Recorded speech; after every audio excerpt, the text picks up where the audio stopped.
This episode of Around the Oval is brought to you by Todd Pennington with Revolution Mortgage. Hey, Ohio State fans, Alex Gleitman here, back with another edition of Around the Oval, brought to you by Todd Pennington with Revolution Mortgage. We have some big news this week as of the recording of this podcast. Nothing is official just yet, but rumors started to leak and information started to leak out that on Thursday, April 15th, the NCAA is expected to end the ongoing dead period, which has been going on since last March, which has not allowed any prospects in any class to visit unofficially, officially to any campuses, no camps allowed, no evaluations off of campus either for coaches, no in-home visits. So basically there has been zero face-to-face contact between high school football prospects or any sport really, and college coaches across all sports governed by the NCAA. And so it's pretty big news that things are supposed to be opening up on June 1st. We still don't have information on what that means. Will there be restrictions? Will there be regulations and COVID-19 protocols? But it is an exciting time. If you are a fan of recruiting, if you're a fan of Ohio State, and if you're a member of Buckeye Scoop, where we feel like we have the best recruiting team by far in the market and maybe possibly in the country. And one of those kind of all-stars that we got on our roster to kind of spearhead our recruiting coverage is Bill Greene. And we bring Bill on the show today to talk a little Ohio State recruiting. Bill, thanks for joining the show. How's it going from down there in Augusta, Georgia? Well, I'm doing better than when Xander Shoffley was on 16 when he hit it in the water. But yeah, all good, man. Glad to see things are probably going to be opening up here soon. And, you know, we've all waited for it, and not as much as these kids have waited for it, you know, so closer and closer. It looks like we're getting back to the old normal. So we're sure hopeful. Absolutely. And before we jump into that news and what it means and the big Ohio State recruiting weekend set for June 4th through 6th, let's talk about a couple of offensive linemen that have dropped or will drop some pretty big news very soon. First, we'll start with Keonta Goodwin, high 4-star, maybe 5-star offensive lineman, depending on who you talk to. A guy Ohio State absolutely wants, Alabama wants, Clemson wants. I mean, he could play anywhere in the country, and if he decides to commit on June 1st of next year, someone will take him no matter what. So he's a big-time prospect, and he's set to announce his college decision on Saturday, April 17th, this coming Saturday, the date of ironically, the Ohio State spring game. So, Bill, I want you to share a little bit with everyone listening. What are you hearing on Keonta Goodwin's announcement? Yeah, I think it's going to be Kentucky. I think everyone's pretty sure of that. And, you know, I did a chat, I think it was 2 weeks ago, and I said at the time that I still thought Ohio State was going to get him. And I might even still think they have a shot today. But I did say in my chat 2 weeks ago that Kentucky was very, very, very confident that they were getting him, and all those "verys" were in capital letters for me. So they're pretty positive that they're getting this commitment on the 17th. And then you got to, you know, getting the commitment's all well and good, but you got to get that signature. So I think Ohio State will get a visit out of this kid, and then you wait and see what can happen. But Kentucky's done a great recruiting job. You know, they're not only out recruiting Ohio State here, but like you said, you know, the best of the best would take that kid tomorrow. To me, he's a 5-star kid. I love that kid. I think he's just as good as J.C. Latham without all the hype. So I can see why Ohio State wants him so bad. And they're going to fight this one to the death. They're not going to walk away from this. So, and I wouldn't walk away from it if I were them either. You know, it is Kentucky at the end of the day. Vince Marrow, great recruiter. You know, one of the best in the country, but this is still Ohio State versus Kentucky. When Latham committed to Saban and Alabama, you got a problem at that point. Kentucky, I think you fight it out. So we'll see. We'll see what happens here. But I do expect Kentucky to get the commitment in a few days here. Yeah, I agree with you the whole way. From people I've spoken to inside the Woody Hayes Athletic Center, they seem pretty confident that they're going to get a visit from Keonta at some point, whether that's June or during the season, who knows, but they think they're going to get a shot to get him on campus and show him that, you know, that they are the best fit for him. And there's another school that's, you know, obviously would take this kid in 2 seconds, but has not really been in this recruitment, but just from what they always thought. They just thought once Ohio State got him on campus, that would be it. So I think Kentucky's best bet is just trying to keep him off other people's campuses. And the longer they can do that, the better shot they have of keeping his pledge when he potentially expectedly gives that on Saturday. But we'll see what happens. I think Ohio State's going to treat this as if there was no commitment made, and they recruit him till he signs with someone else, like you said. Right. So, right. Yeah, the other news, and I touched on this in my A deck, I went pretty in depth with the kid and with my analysis on him, is Tyler Booker, offensive lineman from IMG Academy, originally from New Haven, Connecticut, started his career at Bergen Catholic in New Jersey. So I got to see Tyler when he was younger as a defensive tackle out here in New Jersey. And I guess before last season, he made the full-time switch to offensive line. It was a great decision for him.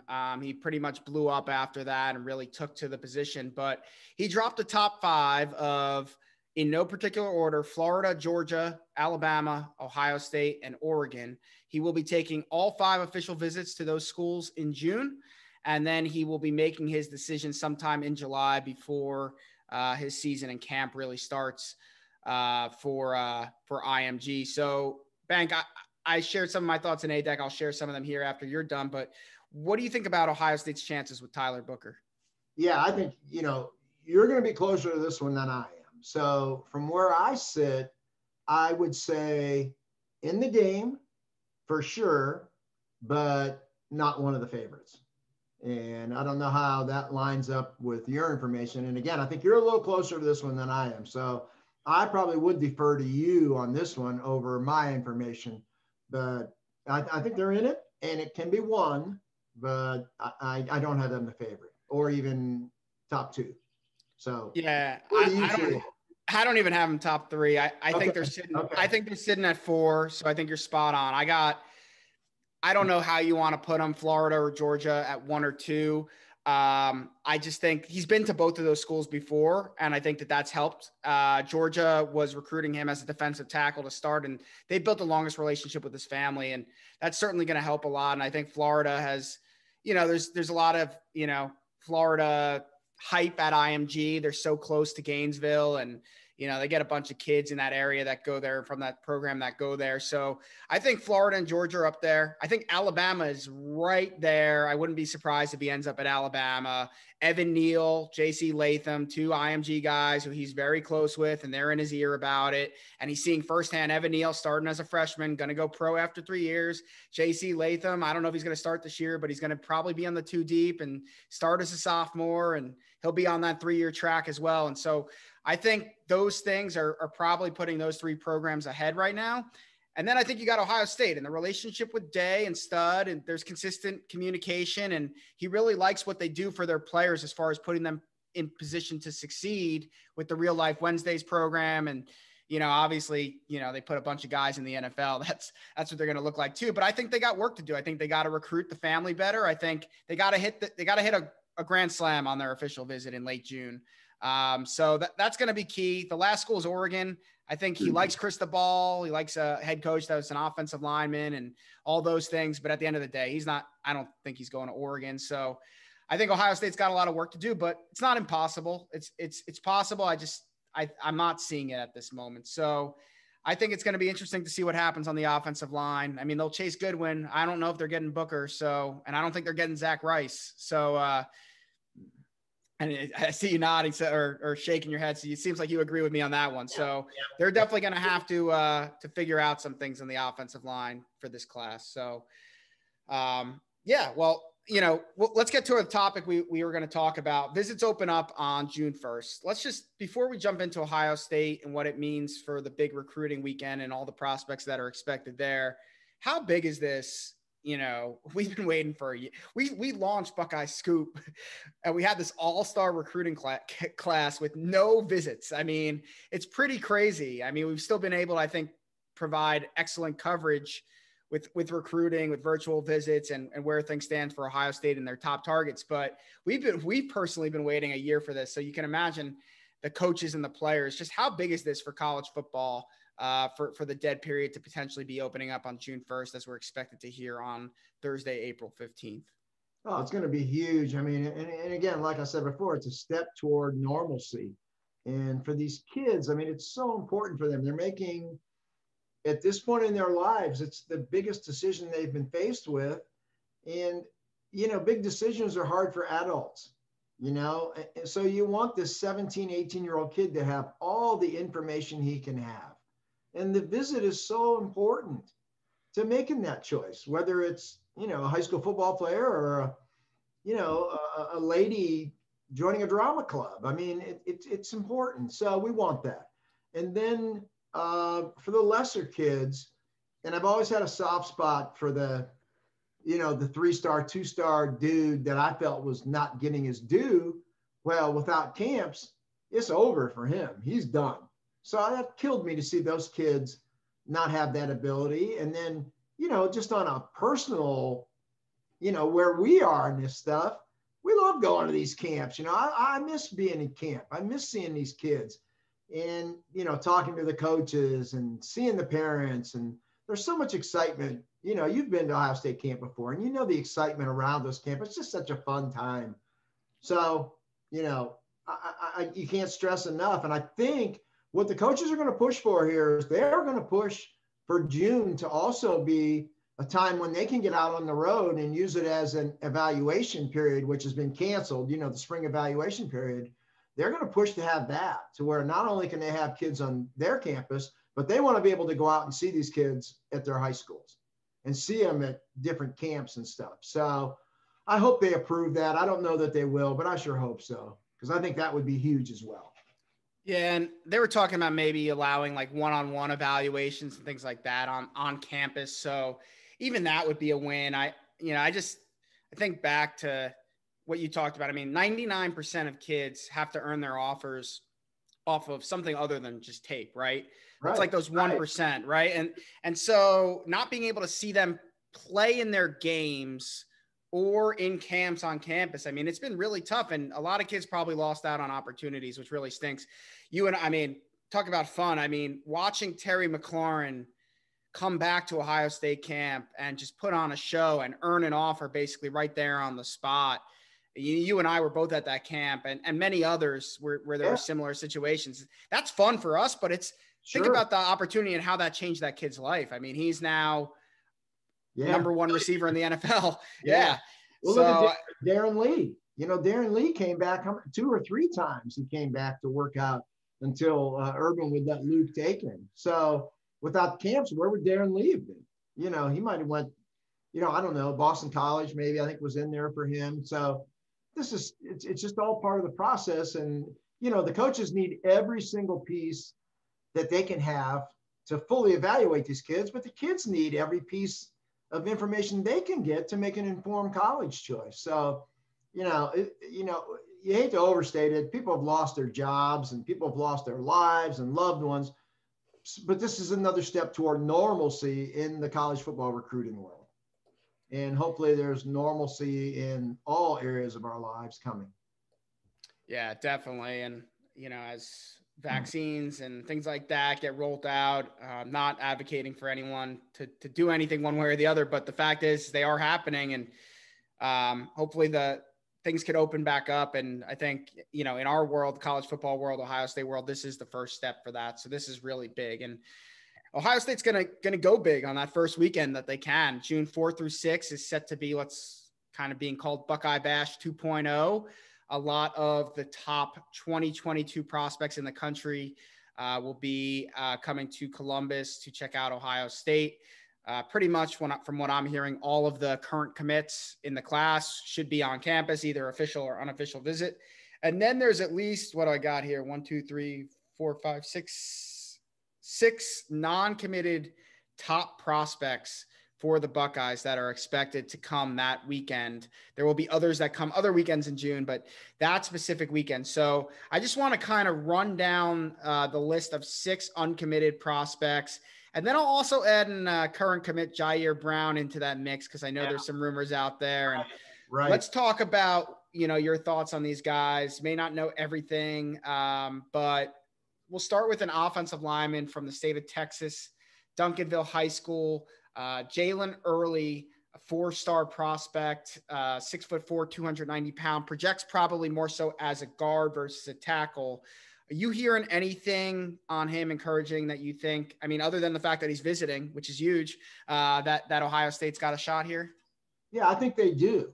And I probably wouldn't have said that maybe 2 or 3 months ago. And I don't know, if things have changed in terms of how hard they're recruiting him now. Have they turned up the pressure on him where they really weren't before when they thought they were getting Goodwin? And maybe they looked at him a little differently a few months ago, but I think they do have a shot there.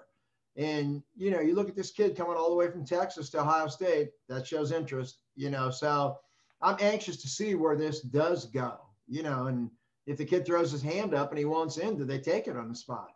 Do they think he's a tackle or do they think he's an inside guy? I really don't know there. So he's an interesting guy for sure. I've never seen him in person. I do like the tape. And like I say, he's a guy that would probably be on that wait and see list for me to see how he likes them and what they really think of him. If they push for him to commit, do they want him? Or is he a plan B guy?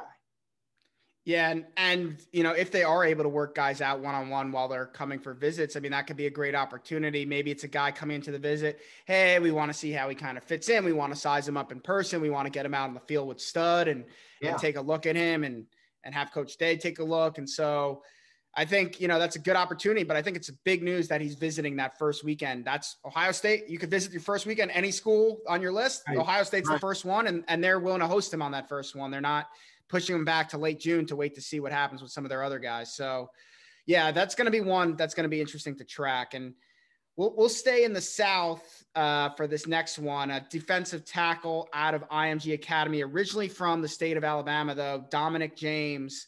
What's your thoughts on Ohio State's chances with Dominic James? I'm totally staying South. I don't know. We'll see. The one thing that the visits really help Ohio State, I think, is that their success rate on getting kids on campus has been unbelievable.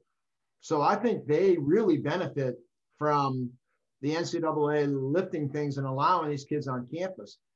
They've killed it over the years on the December visits, the January visits, when everybody's like, oh, it's zero, the weather's horrible, blah, blah, blah. They've done great with those visits. So I think getting them on campus, and the one thing I found over the years is that Ohio State, when someone has never been here before, they look at Ohio State as like Manhattan, Kansas or something, like out in the middle of farm country, and they're going to see cows and horses. And then they come to Columbus and it's like, holy crap, what a beautiful city this is when they go downtown. And then it's like, oh my God, it's a great campus too, beautiful campus.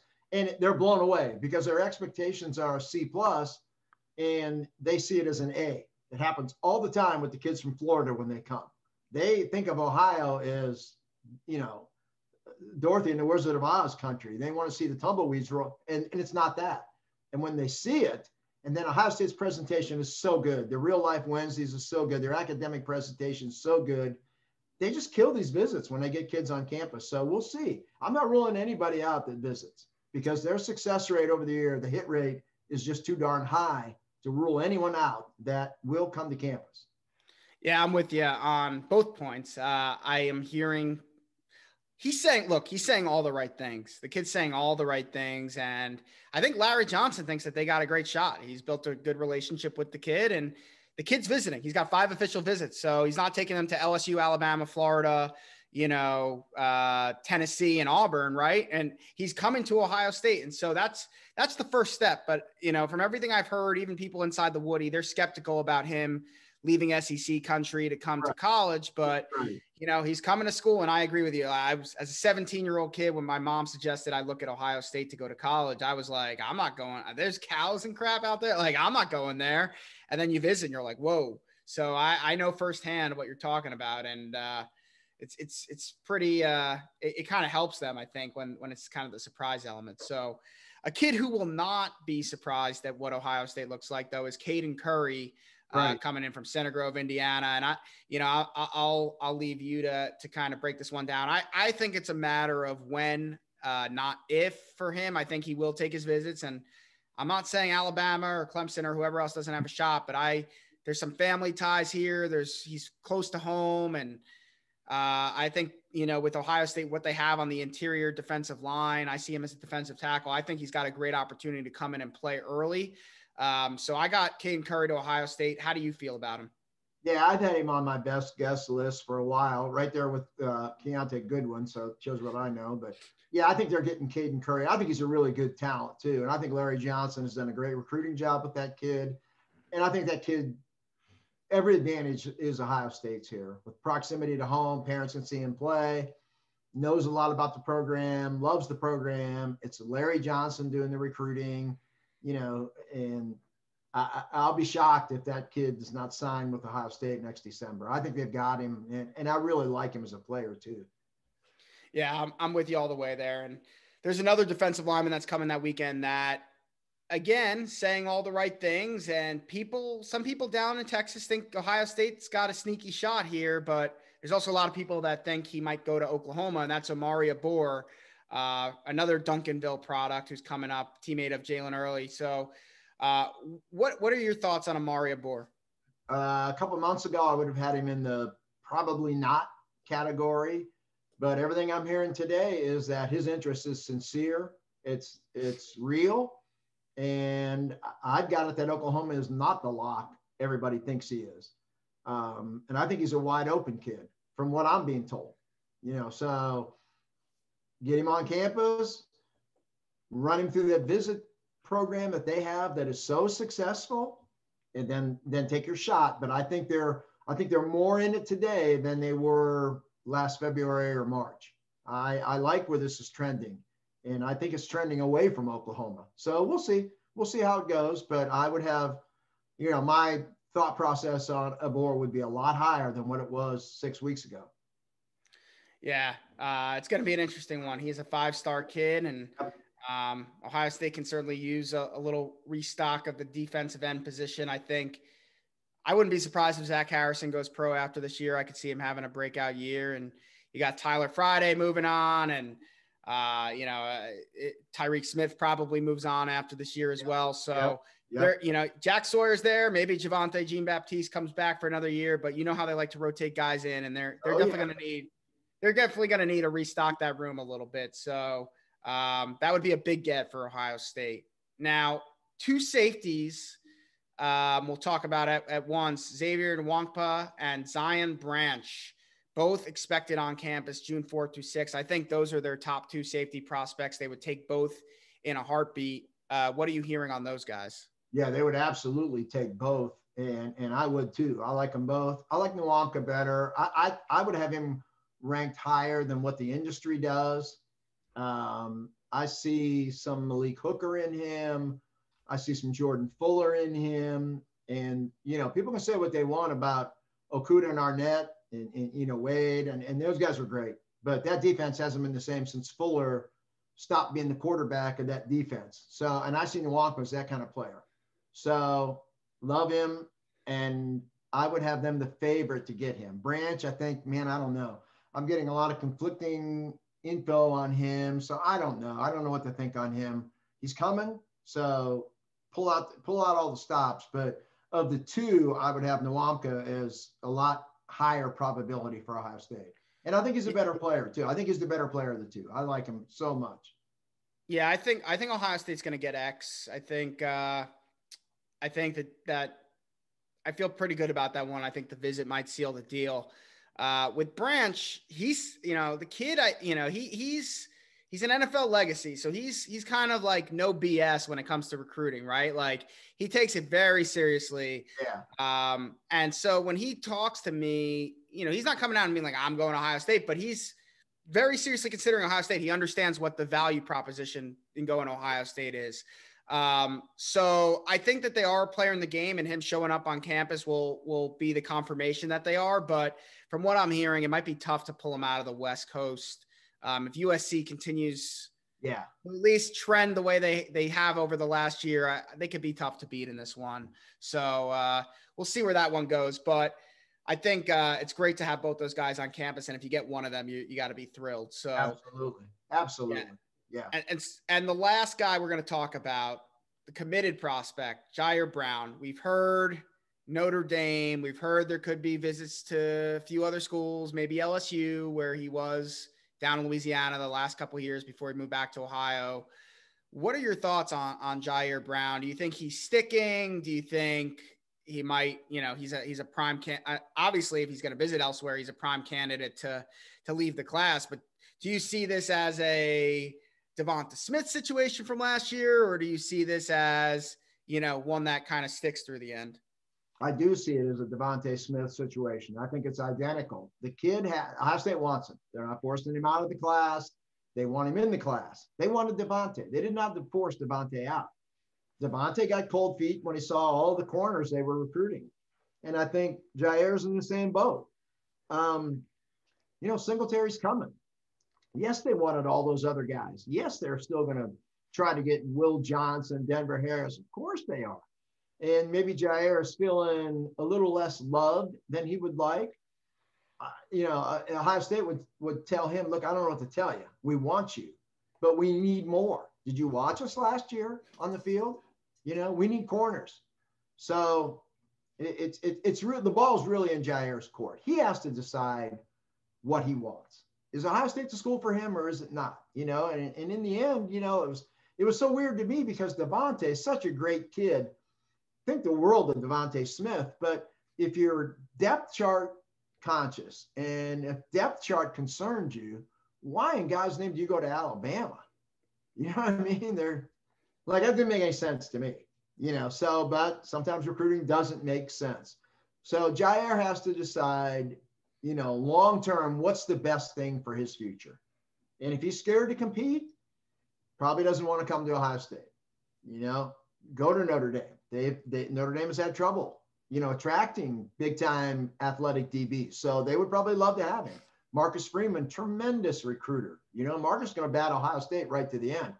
But the ball here is in Jair's court, and he has to decide what he wants. Is he going to start from day one in Ohio State? No, he's not. He's going to have to work for everything he gets. But, does he look at NFL draft history?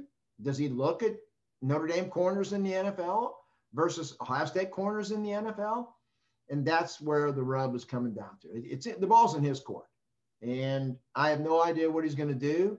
And if he is, hell-bent on taking visits, he runs the risk that Ohio State could cut him loose and say, we've got all these guys that are so committed, want to be in the class, appreciate what Ohio State can do for them. And you don't know what you want to do. He better hope somebody, the big timers, don't reconsider and jump in. And then you can just cut him loose then if he's hell-bent on taking visits. So I don't know if they would have a come to Jesus meeting with him in the next couple of weeks and really like, are you in or are you out? We really need to know. I don't know if they would do that, but to me, they want him and this thing is in his court. He has to decide, how he's going to handle the rest of his recruitment. Yeah, it's for me, it's going to come down to, does he show up that weekend, that first weekend or whatever weekend he decides to take an official visit, and what happens after he leaves campus? Because if he comes, he sits down with the coaches, they have a potentially honest conversation about what's going on and we want you and this is where we are, where are you? If he comes out of that, he's either going to feel really good and just shut it down and say, I'm a Buckeye, this is it, or he's going to take visits and then I think you could kiss him goodbye. Because you sit down face to face with Ryan Day and he's going to look you in the eye and tell you exactly what's going on. And you're either going to like it or you're not going to like it. And if you don't like it, you're probably gone. If you like it, you probably don't take visits elsewhere. So to me, that's going to tell us a lot. Does he visit Ohio State? What happens after that visit? It might be too early to say, if he's gone or not yet, but it's certainly trending toward the Devonta Smith track of potentially ending up elsewhere. So we'll see. I think, that's certainly a position Ohio State doesn't want to lose any more commits. No, they don't. And it's not like Jaheim Singletary, right? It's not, that one would sting a little bit more, I think, but Jair Brown's I think he can be a good player. He's, yes. And so they definitely, could use him to kind of reload that room a little bit. So they'll do everything they can to keep him in the class, but if he wants to leave, they're not gonna, they're just going to go on to the next guy and try to get some more guys. So we'll see. But Bank, thanks for joining the show. Really appreciate your insights. It's always great to have you on, and definitely looking forward to having you back on in the near future. All right, bro. Anytime.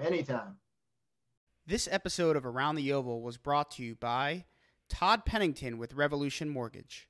If you've been thinking about refinancing or buying a house, check out our sponsor, Todd Pennington with Renovation Mortgage. They offer low rates for refinancing and home purchase loans, including first-time home buyer programs, down payment assistance, and cash-out home equity loans. Check out revolutionmortgage.com/tpennington.